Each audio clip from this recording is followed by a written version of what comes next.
Hey rollerblades, welcome back. So we're out here at Pearsall Skate Park in San Antonio, Texas, and we're gonna talk about the one big mistake that I see a lot of beginners making when learning how to do a sole grind, specifically on ledges, but really any obstacle. So you may be wondering how these pros and experienced skaters can hold a sole grind for so long without coming off the ledge.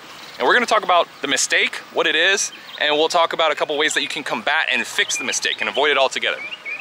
But before we do that, make sure you give the video a thumbs up. Consider subscribing to the channel if you like these how-to videos. Try to upload at least once a day, once every other day. Okay, so I'm gonna overlay some footage here so you'll be able to see me demonstrating as I'm talking here. But one thing that you'll see is that when I jump on the ledge, if you look at my head, it's facing towards the ledge. And what does that do? When my head's facing towards the ledge, my shoulders will follow my head, so they'll turn towards the ledge, and then my hips will follow my shoulders, so they'll turn towards the ledge. And that's gonna force that sole foot, that back foot, to peel off the ledge, forcing you off the ledge prematurely. So there's one thing, just almost as an illustration, demonstration, if you just stand up on your shoes, in your kitchen, wherever, and you plant one foot flat on the ground, right? Call it your left foot. Plant your left foot on the ground, face it forward. You're gonna use your other foot, your right leg, to try to pivot your hips towards that planted foot, right? So, and I didn't mention this, but stand up nice and tall. Legs straight, hips open, all that. So you're gonna use that right leg to leverage, and try to turn those hips as much as you can without moving, without pivoting that left foot. And you'll see that it'll pivot pretty quickly. So now what I want you to do is squat down nice and low, hips low, knees bent, and try the same thing. And what you'll find is that you can actually rotate your hips quite a bit more before that foot needs to pivot from the ground, right? So that just kind of illustrates why getting low and bending your knees helps a lot with a lot of these grinds. And it's not just these experienced guys saying, bend your knees, bend your knees. There's real like anatomy to this.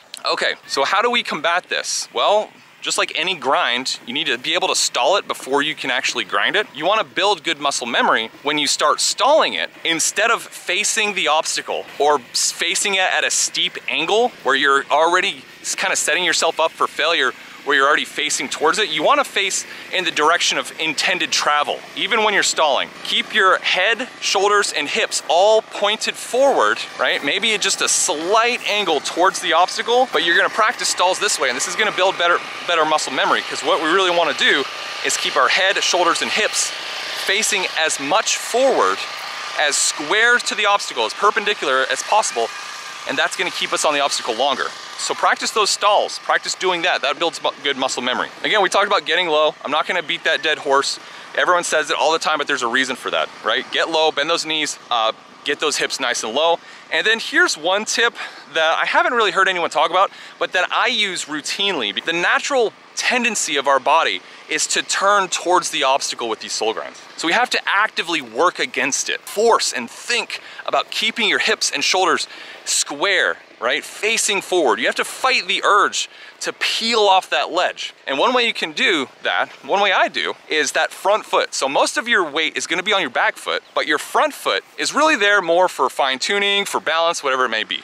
But one thing I do is specifically with sole grinds, especially on ledges, is I'll use that front foot to push into the ledge, to fight my hips from wanting to turn towards the ledge. I'll use it as leverage to fight that natural tendency to pivot inwards, right? So think about that. Place pressure on the H block and keep your hips square. And then really, here's the great test. And I've mentioned this before, but I'll mention it here, because all of us can do a sole grind. Not all of us. Most of us can do a sole grind and 180 out towards the ledge, towards the obstacle. That's kind of easy for most people, right? That's sort of, it almost happens without you even trying. But the real test to see if you actually have this down is, can you 180 away from the obstacle?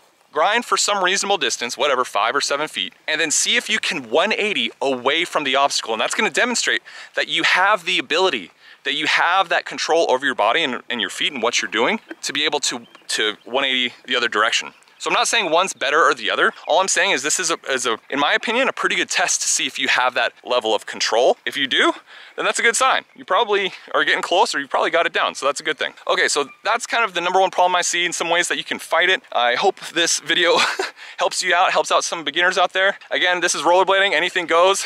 Everyone does everything different, but either way, I hope it helped you. If you did like the video, give it a thumbs up. Consider subscribing to the channel if you do like the content, and we'll see you on the next video, rollerbladers. Take care.